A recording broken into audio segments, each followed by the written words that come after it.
Okay, guys, what I'm going to do is I'm going to go through and give you a little quick review of some writing equations, but also help you out with your linear equations picture project. You'll notice that I have 4-line segments over here, not full lines, and it'll look similar to your project, except yours will actually make a shape, make a Halloween picture. Mine does not. Mine is just 4 random lines to help you out. So notice, first of all, that I have them labeled, and then when I do my work, I'm going to also label my work. Now, you may want to use numbers instead of letters, but that is completely up to you. As long as I can correlate the fact that this A over here goes with this A over here, I will be okay with that.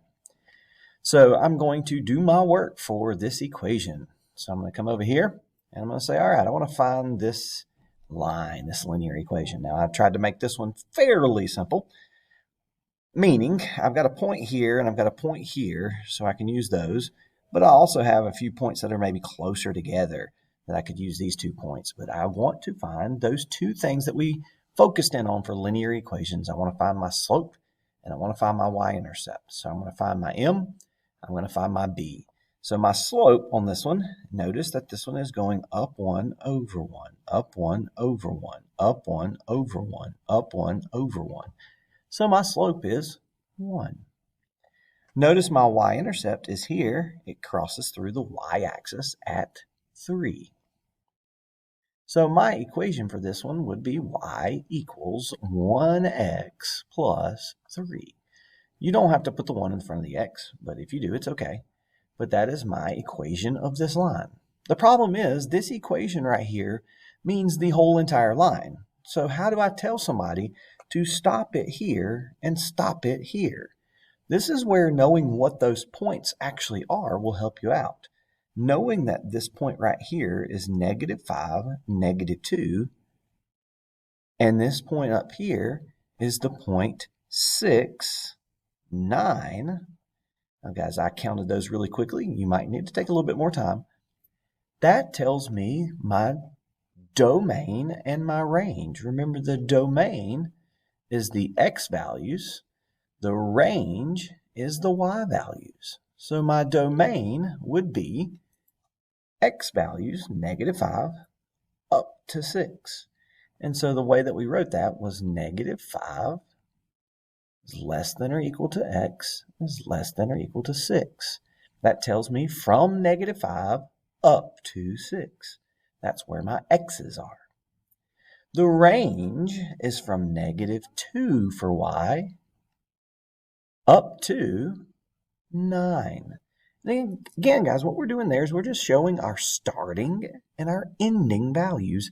So if somebody was to look at this, say, I don't know, maybe your teacher who's grading your project would look at this line, draw this line, but stop it at these values. Stop it from -5 and -2 up to 6 and 9. So what I would do is I would draw this, and this is what I'm going to actually do when I grade your project. I'm going to draw it by hand. I'm going to draw each line that you tell me to draw, and then see if it matches your actual drawing. All right, now let's look at doing this a little bit longer method on B. I know that you can see 0, -4 there, and hopefully you can see 3, -10 for this point here. I want to show you what it looks like if I actually go through a longer process, meaning I actually take the time to find my slope by doing y2 minus y1 over x2 minus x1. -10 plus 4 gives me -6. 3 minus 0 is 3.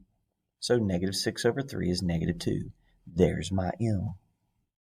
Now what you can also do, even though I don't need to do that on this one, I can use one of these points and the slope. And remember, in your notes, I showed you the point slope form. Y minus the y value equals m times x minus the x value. That's called point slope form, and you use it when you have a point and a slope. So this is actually plus 4 here. -2 times x is -2x. -2 times 0 is 0. So then you just subtract the 4 over to the other side. You get negative 2x minus 4. So now you have your linear equation for b.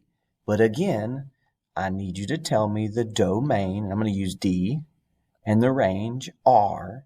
Tell me that x goes from 0 up to 3. Notice the x values. And the range goes from negative 10 up to negative 4. Now that one's a little trickier because you have to think of starting at the bottom point and going up, even though that's kind of backward on that line for B. So you have the equation of the line, you have the domain, you have the range, equation of the line, you have the domain, you have the range, and that's what your entire project is going to look like.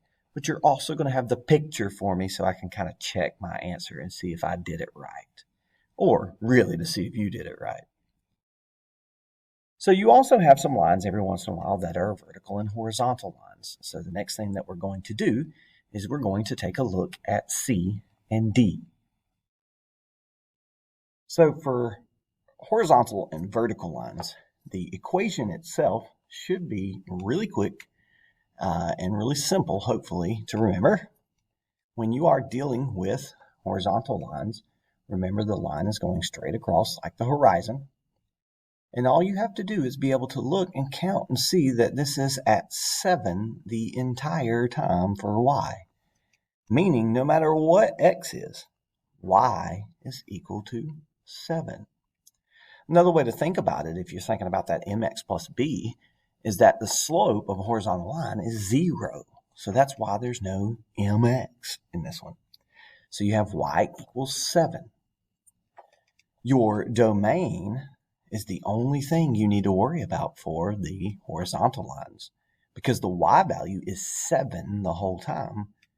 The x value is the only thing that can change. In this one, I also put a little example here of, oh no, I've got stuck kind of in the middle of two numbers right there.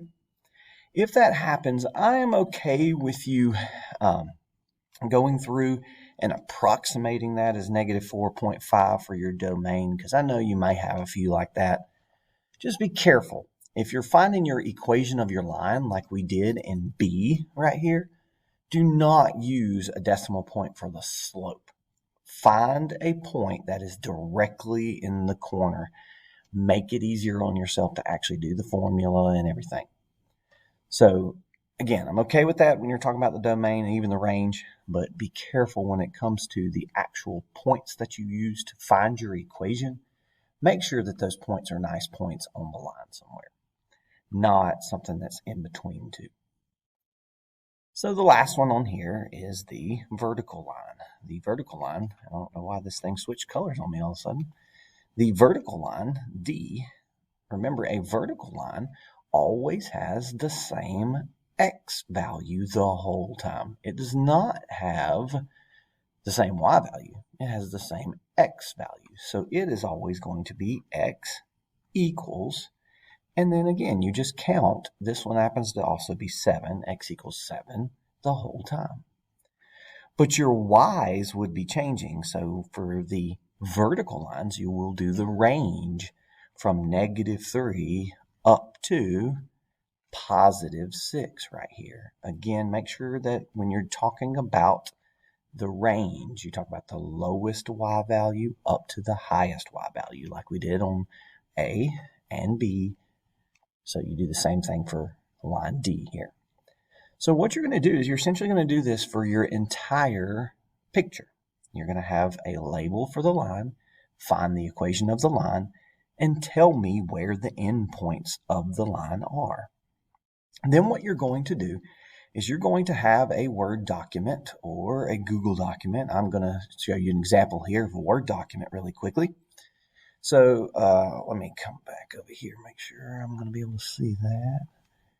I think we're good here. Oh, nope. It's not going to like me. So we go and we open up the Word document, and we are going to insert the picture that we just did here. So I'm going to use the same one that I was using just a minute ago. And I will show you. I'm going to insert the picture. And so this is where you would take a picture of your actual graph and your linear equation picture that you're making, your Halloween picture, and you insert it into your document. Yes, there's some things you can do, like this little button right here is the text wrapping button. You can put it behind the text. I tend to like to do that personally because then I can just kind of slide it around if I need to. And if I need to type some stuff around it, I can do that. So it's kind of up to you what you do with that, however you want to approach that. It's your project when it comes to actually turning it in.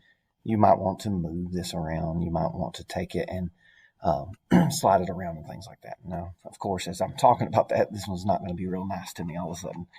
But then what you're going to do is you're going to go and if you hit on a Word document, you're going to hit Alt equal. You should be able to. Of course, it's not going to be nice to me today. There we go. Alt equal, and it's going to open up my equation editor, and then I can go in here and I can say, okay, equation A. I can do a little semicolon or a little dash like I did earlier when I was writing. And I have y equals x plus 3. And I can just type that in. And then I can come down and do the domain and range underneath it. You could also come over here to the side and you might just keep on writing domain. And then we said that one went from -5. And then we can do our equation tools. We have our less than or equal to up here at the top of the screen, x, and then less than or equal to all the way over to 6, I think. Yep. And so we've got this domain, and then we can type in our range. Type in the word range, and then we go, okay, range was from -2 up to, this is our y values, remember, using our less than or equal to, up to 9. And there is my equation A. And then I just hit Alt equal again, and then I come out here and I start doing equation B. You will have to play around a little bit here and there with the formatting and stuff like that. Typically, you can just take it. You can just list these things out. I know my picture was acting a little weird here a minute ago, so it's probably not doing real nice right now. But you can play around with the formatting and you have all of your lines and then you have your picture below it labeled. And so I will take your lines and I will draw your picture as if I've never seen it before. And then I'll check it and see if it matches your picture that you wanted to draw. And that way I'll be able to tell if you got your equations for your lines right. So if you have any more questions, don't hesitate to contact me and we can get those questions answered.